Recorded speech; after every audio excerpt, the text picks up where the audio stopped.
My skill as a medical intuitive was probably a natural extension of my whole life. I mean, I was educated by nuns and priests and until I was 29, for God's sake. How many people could say that and survive? Anyway, and in the world I came from, the spiritual side of life was so ordinary that the extraordinary became ordinary. I simply became very attuned, very attuned, very conscious, if you will, of the way people were feeling, and of that I was picking up more than just the average highs or lows that you might pick up from a friend. I mean, you might say, you know, I think there was something wrong with Jenny today or whatever. But in my case, I was able to say, yeah, there's something wrong with Jenny. She's developing a bladder infection. But all of a sudden I thought, I can't even tell you how normal that was. I didn't sit around and say, how did I know that? What happened to me was I said, oh, that's why I've had this energy in me. It's taking this focus.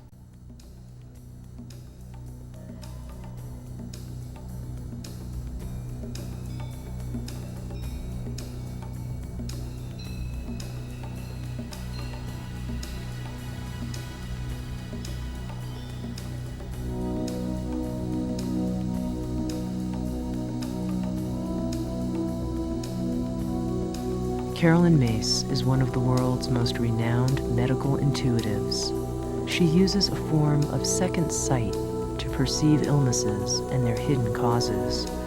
Through thousands of intuitive medical readings, Carolyn discovered that in addition to our physical anatomy, each of us also possesses an energy anatomy, a system of interconnected energy centers, invisible to the eye, but critical to the formation of disease and the process of healing. And now, Carolyn Mace. Thank you. Thank you all for being here.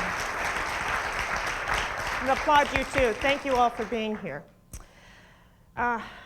Through the years, I've changed a great deal as a teacher. I think most teachers do. And the reason I have is because my work and my research has taken me down a different path. My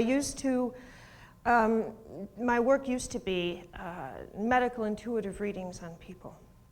And what happened was this incident. And what I would do is I would do these workshops where I would have 60 or 70 people, and I would do a reading on every single person in that workshop. I would leave there in a bucket of sweat, but everybody got their reading. And one day I was doing a workshop, and I sat next to this woman and I said, so what can I do for you? And she sat there like this, and she looked at me and said, I don't know. I paid my money, you tell me. Okay, so being the calm person I am, I looked at her and said, you and I are going to sit here until I figure out some gracious way to deal with that remark. And this may take us a few years, so have your dinner sent in. All right, but what I realized in that moment was that I really didn't help people all that much by doing readings, but that the better way for me to serve people would be by teaching you how to evaluate your own energy, how to recognize when your energy was leaving your body and what the significance of that is, how to recognize when some kind of energy was entering your body, how to know in that instant moment that, whoops, I'm having a power leak, and spot the target that it's leading to. And then what to do about it. I mean, it's not good enough to say, I'm screaming in the middle of the street, I'm leaking, I'm leaking. You know, that's not going to help you. All right, but what do you do about that once that starts, and how to unplug your energy? So I hope that you'll join me today and as I teach you the skills I've learned, as I present to you the human energy system as I've learned to work with it. It's the best tool I have to give you. So the next thing people are usually interested in is, how did I become a medical intuitive? You know, I'm very boring in this category of my story. I wish I had a story to tell you, like I had an apparition, or, you know, I had some kind of unusual encounter with an ET, but that's not the truth. The truth is, it was the most natural evolution in my own life. I studied theology. I was educated by nunsies. I love nunsies. And, you know, for nuns, the extraordinary is the ordinary. Okay? I mean, that's just the way it is. And so I had that kind of background. And so when I began to have the insight that I was intuitive and that it was taking the focus as a medical intuitive, meaning that the kind of data I received from people was the information that told me about where they were losing their spirit, their energy, to issues in their life that resulted consequently in the breakdown of their body. That's what I learned, and how to work with that. Then I knew I had a very upsetting moment, because most people will report or share with you that when they emerge into their intuitive abilities, it scared them. That's not what scared me. No. Because of my background around the nuns, what scared me is that I knew that when people had this kind of ability, they were generally shuffled off to the monastery. That's what scared me. I didn't like the thought of where the rest of my life could lead me, but fortunately for me, it didn't go that direction. So let's get into this. Your human body, your energy body, the way I like to teach it is in terms of giving you the model that you have circuits coming in through the top of your head. And we probably do, okay? And as the circuits come into your head, it of course fills your entire body, helps in the development of cells, helps in the maintenance of your life. And what I really believe that if we could imagine that I was your angel coach and you hadn't yet incarnated, and I'm going to tell you what life on the planet Earth is about. I wonder if we could find the angelic Prozac. But anyway, what I would tell you is, as you prepare for incarnation, what is the purpose? Why are you going down there? This is the reason. You're going down to learn the wise distribution of this energy. Because as you plug your energy into anything, what you give that energy to becomes an investment in the process of life. And that investment gives returns to you and returns to the whole of life. Think of it like investing money. And that every day you're given $100 worth of energy to spend in your life. And that as you invest it, either you're going to invest it in positive circumstances, positive relationships, positive thoughts that will bring high interest returns to your system, or you're going to make investments in which you start building a debt.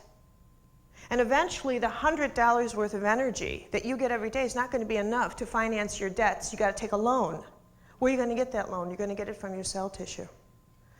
Or you're going to get it from other people's energy. You develop a kind of a parasitical sense where you need to be around people's energy in a way that's beyond even your consciousness. You don't know why you need this person. You don't know why you need this addiction. But it comes from the fact that you're literally grasping for energy because you're running out. And then at some point, that actually becomes the formation of an illness. So I want you to keep this in your mind. And I also want to point out, as I continue with this, and think of your own energy circuits. Because as I discuss and list the many ways you can lose your energy, take note. And don't sit there and say, oh, that's not me. Of course, I would do that, but I don't want you to do that. Okay. What's it look like when your energy leaks? Look at this image. You have energy coming into the top of your head. And when I did a reading on somebody, when I still do them, I use this image. I literally use like a timeline that goes back to the sense of your birth, and then I get a sense of where you're leaking energy and why.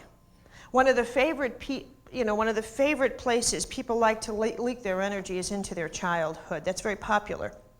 So you send your energy back to years and years ago, into some degree of parental criticism. And what you decide unconsciously, and this is true, is what percentage of your energy goes in that direction. Now I'm going to tell you something. This is absolutely real. And once you start noticing this in yourself, you're really going to be surprised. When you get up in the morning and you run off to the shower and you're showering and you're dressing, I'm telling you something. While you're doing that, you are going through an energy distribution phase. And you're preparing for that day. And if you're holding on to a lot of this historic part of yourself, you are literally taking your $100 worth of energy and saying, okay, give 20 bucks to my childhood, give 30 bucks to the end of that relationship, give 115 bucks to the way I left my last job. So by the time you're done, what do you have left is either you're in debt, or my handwriting's much better in different circumstances. Either you're in debt, or you've begun the borrowing of energy from your physical tissue, or you're left with somewhere between 20 to $2 to run your life today. And I want to point out what this means in actually practical terms. Just imagine that you have a marvelous thought, an inspiration. Like, here's your angel saying, listen to me. It's time for you to leave here and start a marvelous new creative job. Imagine that. And you hear the inspiration because hearing does not require a lot of energy. What requires the energy is action. So you take this inspiration and you think, oh, this is good. And then your angel is sitting next to you and saying, look, Toots, if you really want this idea to become a powerful part of your life, then you better get some of the energy from your past, because this is going to cost energy. I need $80 worth of your energy per day to make this incarnate. And if you're running into high debt, the only thing you'll ever do with that energy, the only thing you'll ever do with that thought, is wish you could do something with it, and then regret that you never did. Oh, I'd like you to work, as I talk about your energy system today, I'd like you to have the same definition of healing in mind, and you could sort of fill in the blanks at your leisure. But healing is the process of returning these energy circuits into your body. You can call that recalling your spirit, put it in any language you want, but essentially what you're doing is you're unplugging your precious gift of energy, and you're returning it back into your body. Have you ever truly forgiven anybody? It's not a pleasant thing to do, but I mean, it is a necessity. Or have you ever finally let go of something? What happens is you actually feel unbelievably ecstatic. You feel like this, wow, I feel light. How many times have you said it or heard someone say, I just feel so light after that experience? You are actually not kidding yourself. You are lighter. This makes you lighter. It makes you more literally brings energy into your system. You are lighter. That's not just a sweet phrase we've created. This is the real thing. I had a real interesting history with the idea of healing. You know, I started getting involved with people and what made people ill around 1983, something like that. And during that time, because we were so influenced by the thought that we create our own reality, people would come to my workshops and they would absolutely be filled almost with a pride that they had recognized that they created their own reality and therefore they created this illness. And that somehow through the ritual of standing up and saying, I know I'm responsible for this, and I have, cancer, or I have whatever illness, that by taking that responsibility meant sort of proclaiming the punitive end of it. And at the same time, the holistic end was giving us the information that if you had the right herbs and you ate tofu and you stood on your head and you did these things, that you were going to heal. It was inevitable. 1988 rolls around, and no matter what country I was in, it was phenomenal. The audience had shifted. It was more of this attitude. Okay, I've tried, look at this list, acupuncture, herbs, yoga, everything. By the way, I love all those things, but we have to talk about what it means to be in present time in order for these energetic tools to take flight, okay? You can't have your energy living in your life mausoleum and expect these energy tools to do their job. So what I realized is we should be healing a little bit more. And so now people were wondering, why am I not healing? So I started to look at that question. And I realized that we're scared, pun intended, to death of healing. It's as frightening to us. It's about as frightening as forgiveness, if not the same. And the reason is because healing, these are the reasons. Number one, we've learned to use healing in a real socially powerful way. We form wound mates with healing. We do this. You know, you meet somebody in here, you go through the basic questions. Where are you from? I'm from Chicago, I'm from Los Angeles. So what do? You follow the chakras. It'll go just in the order. Here, first chakra, you're where you're born. Then you go up to the second, which is, so what do you do for a living? Well, so you say, I paint houses and I paint pictures. Isn't that interesting? Got that in common. Then you go up to the third chakra, which is now a little more personal, but not real personal. Here's the question. Are you a vegetarian? Oh no, I do this. Okay, so now you know all you need to know about someone here, but that's no longer bonding. It used to be the way we bonded, not anymore. Now if you really want to bond with someone, you've got to share a wound. But now be careful about this, because you don't want to overwhelm them with all your wounds. You got to get a woundette, okay? So what you do is you pull out a small wound. You say something like, you know, when I was a child, I never got any donuts from my mother. Now, if you want to bond with that person, what you do is you look them straight in the eye, and you keep your thinking on donuts. I got to find a donut-sized wound, and you send your consciousness down to your first chakra file. Give me a donut, quick, quick, quick. And you come back up and you say, you never got donuts? I never got cupcakes. And right after that, the bond's established. And what's so fascinating is there's an archetypal union that takes place. Without you saying anything or the other person saying anything, you already understand that these are the rules. If I call you up and I say to you, I am having a donut flashback, you know automatically that you have to drop whatever you're doing and run and support me.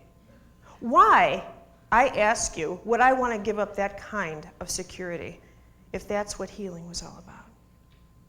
I mean, I took a real good look at this, and I want to share these perceptions with you and all the others that I've gained in this, in my years working as a medical intuitive and working in these groups. And I hope that this information will become a tool for you that you can take from here and from now on use for the rest of your life, so that you can become very conscious of when you're losing power, to whom you're losing power, or to what, how much power you're putting into an attitude. I mean, I had the experience the other day where someone came up to me and said that she had a reading by someone, and this person told her that this woman is a detective, and that this person told her that this job was dangerous for her because she saw her getting shot. Now, I talked to her and I said, are you going to finance that idea or not? Now, if we really knew what it was to develop high voltage willpower, we'd actually have the quality of will that says, as you feel your circuit leaving your body and breathing its prana into this thought, okay? And I want you to think of thoughts like a flat balloon that you literally blow up, that it attached to your energy. You could look at your circuit of energy and say, get back here and leave that alone. But now, our willpower is at the stage in our evolution, not for everybody, but for most of us, where we have become we're so unaccustomed to really developing will, that when your energy leaves your body and you say, you get back here, your energy circuits turn around and say, you talking to me? Because I'm on my own, you know? And so that's what makes healing so difficult. That's what makes the return of health so difficult, because we need a lot of focus. We need a lot of consciousness to begin to say to your energy circuits, I said, get back here. You've been out long enough. I want you home for dinner.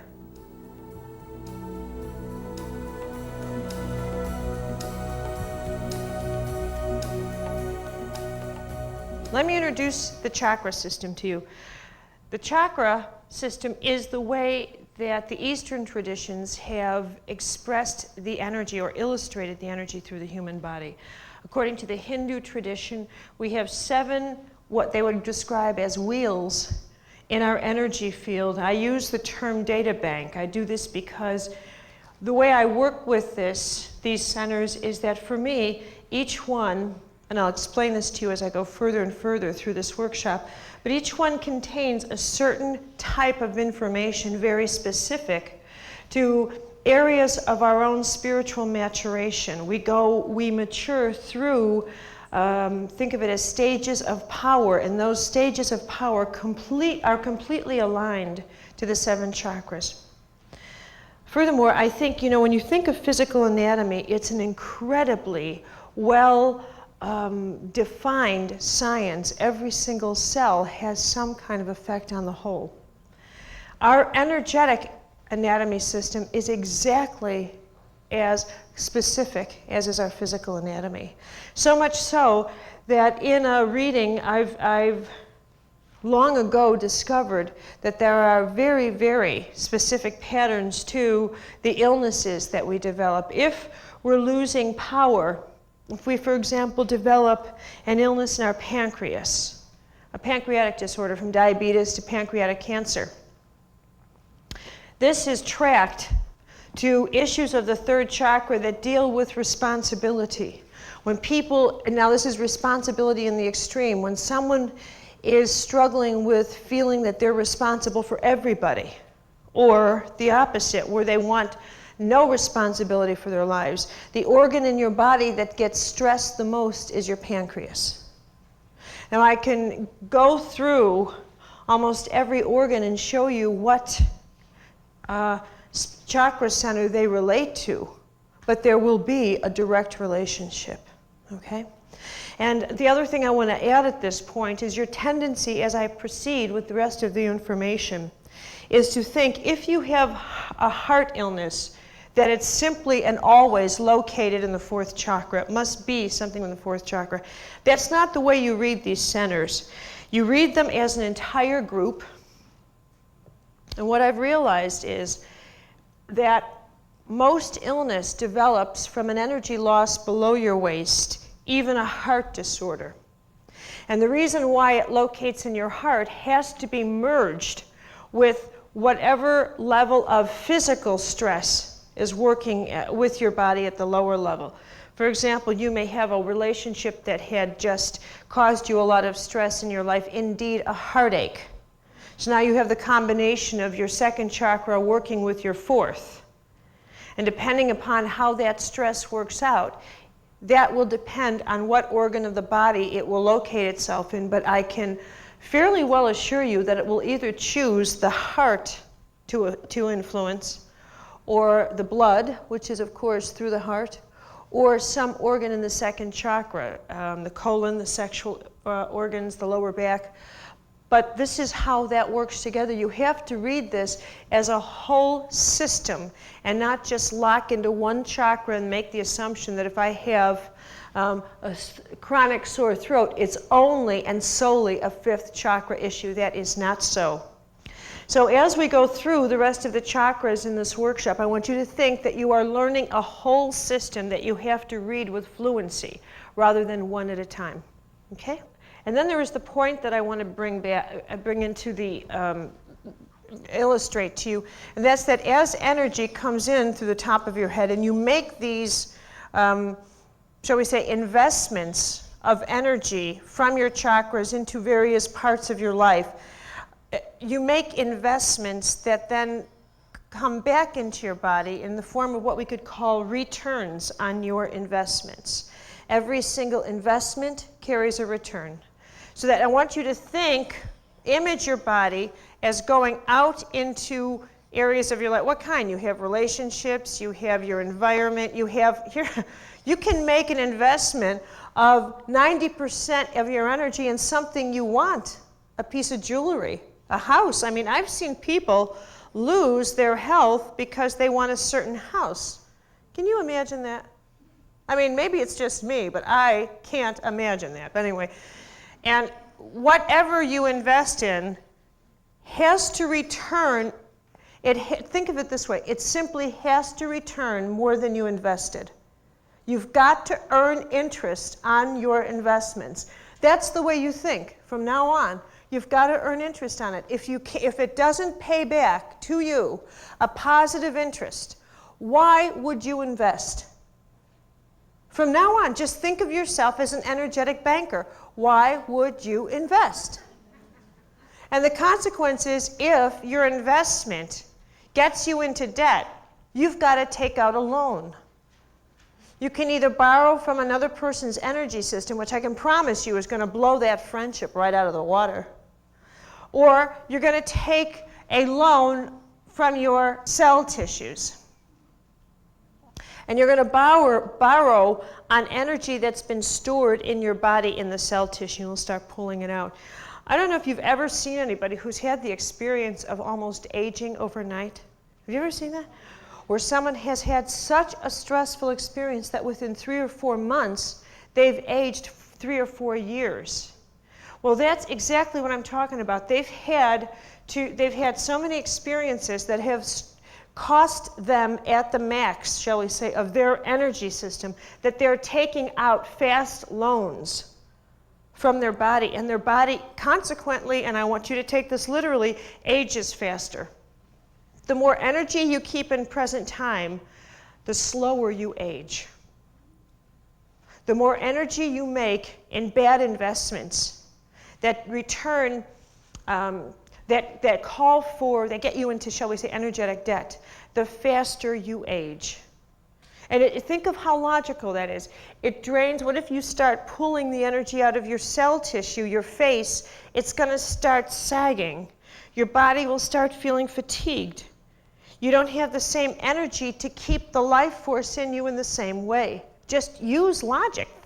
Use the metaphor, the analogy, rather, that you are a banker, and that's all there's to it. And from now on,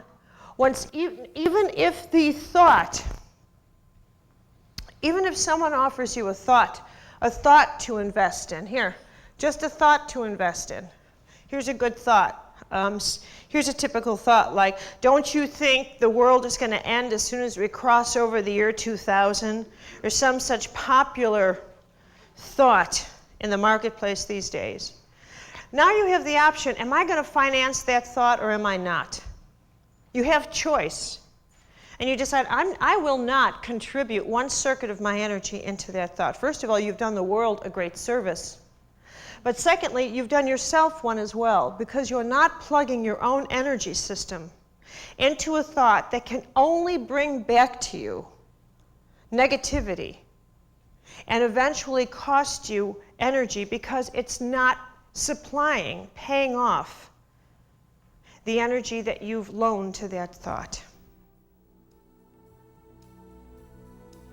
What I tell people is, because it's so hard to kind of enter into the meditative state, start from your first chakra and work your way up. Follow the natural sequence of your energy instead of jumping here and deciding, I'm going to just pull it. It won't go that way. It'll never listen to you.